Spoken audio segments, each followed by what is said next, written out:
Hello students, let's deal with another very important topic of the chapters of your book, that is fundamental rights.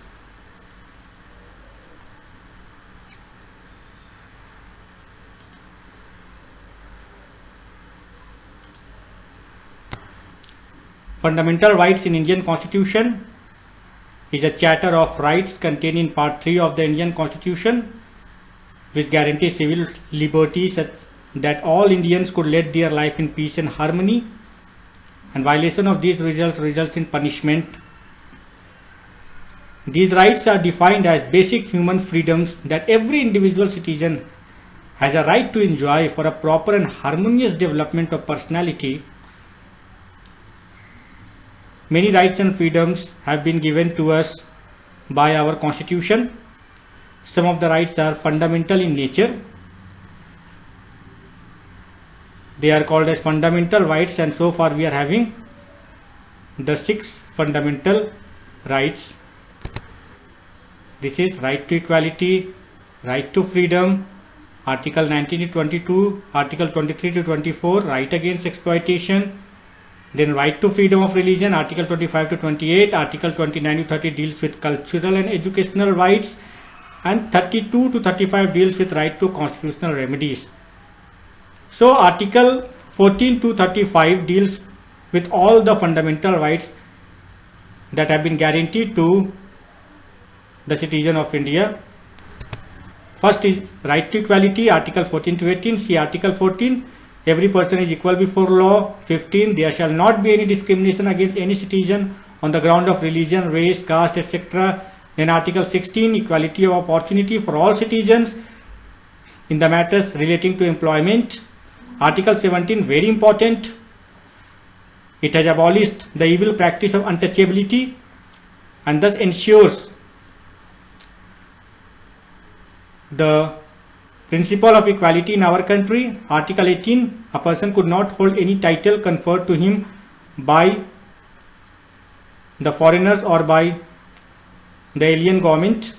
All persons, all human beings are born free and equal.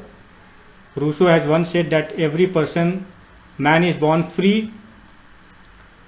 Right to equality. Then right to freedom, Article 19, guaranteed that various freedom of speech and expression, assemble peacefully without arms, to form associations or union, move freely throughout the territory of India, to reside in any part of the country, to practice any profession, right to information.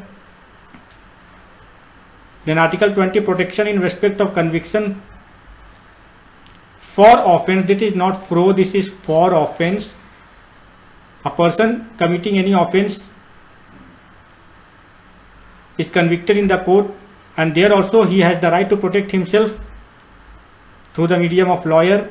Article 21, no person shall be deprived of his life and liberty. Only law, only police, only government has the right to deprive any person of his life and liberty. We have no right to deprive other person from his life or liberty. Article 21A, which was inserted in 2010, right to education, very important fundamental right, a very new fundamental right which has been guaranteed to us, which authorized the government to provide free and compulsory education to all the children between the age of 6 to 14 years. Remember this right to education in Article 21A under right to freedom. Then Article 22, protection against arrest and detention. No person, nobody can arrest you without any reason. Right against exploitation. It has abolished, prohibited 3 evils. Trafficking in human beings should not be there. It also abolished the use of forced labor, and children could not be employed in factories and other sector where there is a risk of life. This is all right against exploitation. See, these boys are working as a laborer. This is the open, clear-cut violation of the right against exploitation. Then right to freedom of religion. Our country is a secular country and thus our constitution has given this right to freedom of religion, without which the secularism of our country will have no meaning. freedom to practice profession, practice any religion. Article 26, freedom to manage religious affairs. Article 27, government cannot take any tax from the people in the name of religion. Article 28, you have the right, freedom as to attendance at religious instruction. Religious worship in certain educational institution cannot be held. We cannot force any person to involve in the religious worship in any educational institution, particularly in the governmental educational institution.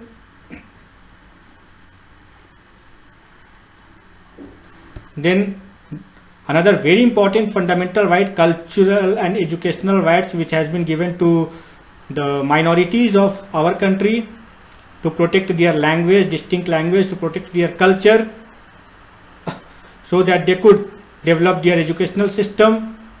So this cultural and educational right has been particularly guaranteed to the minority of our country to protect their interest, to protect them from being dominated by the majority. Section Article 29, just see the provision, Article 30, Article 31.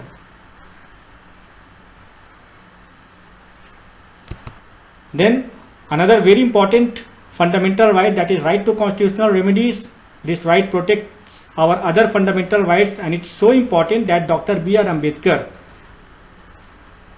the father of Indian Constitution, who has formulated the draft of the Indian Constitution, has once remarked that constitutional remedies is the heart and soul of the Indian Constitution. It is this right, it is this fundamental right which provides you the right to move to the court in case of the violation of your own fundamental right. So this is the right which act as a shield, to protect your other fundamental rights. Right to constitutional remedies protects your other fundamental rights through the medium of judiciary, through the medium of law court. You can file a case against the citizen if your right has been violated by anybody in the court. This is right to constitutional remedies. Okay, thank you.